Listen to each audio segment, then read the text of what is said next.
Hello everyone, আসসালামু আলাইকুম রহমতুল্লাহ। এই মুহূর্তে আপনাদের কনস্ট্রাকশনের একটা কাজ দেখাচ্ছি। ছাদে রড ফেলানো হচ্ছে, তার ক্রেন দেওয়া হচ্ছে।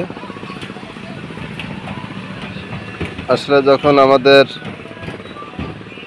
ছাদে রড ফেলানো হয় তখন আমরা জালি দুটো করি।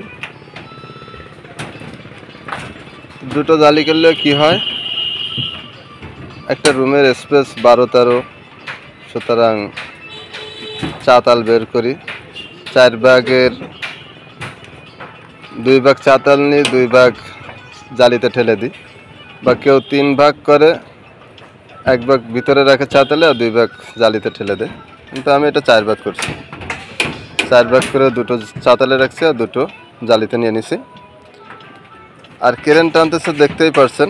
এটা টানলে ছাদের মাঝখানে যে চাতাল, ওই চাতালের লোডটা জালিতে চলে যায়, 2 সাইডে চলে যায়। সুতরাং যারাই যে কাজ করেন না কেন, ওই ছাদের কাজ,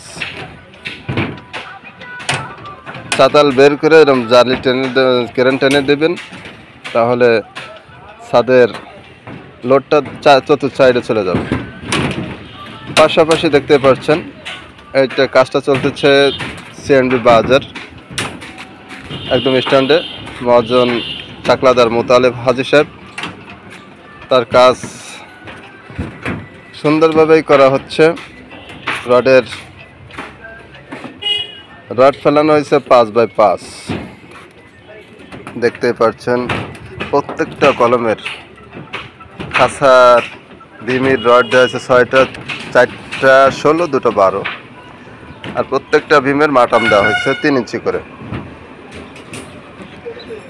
মেঘাচ্ছন্নের কারণে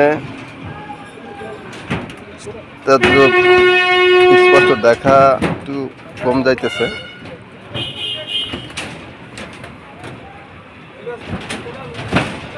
আর আমরা পাশাপাশি আরেকটা দেখাতে চাচ্ছি, সেটা হচ্ছে চাতাল দেওয়া হয়েছে 3.5 ফিট ব্যালকনি রাস্তার সাইডে।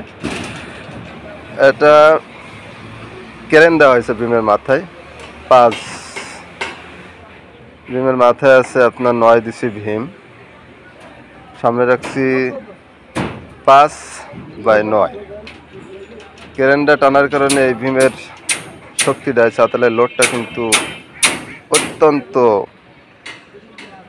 ভালো হবে। ভীমের এই লোডটা, চাতালটা অত্যন্ত সূক্ষ্ম থাকবে, ভালো থাকবে।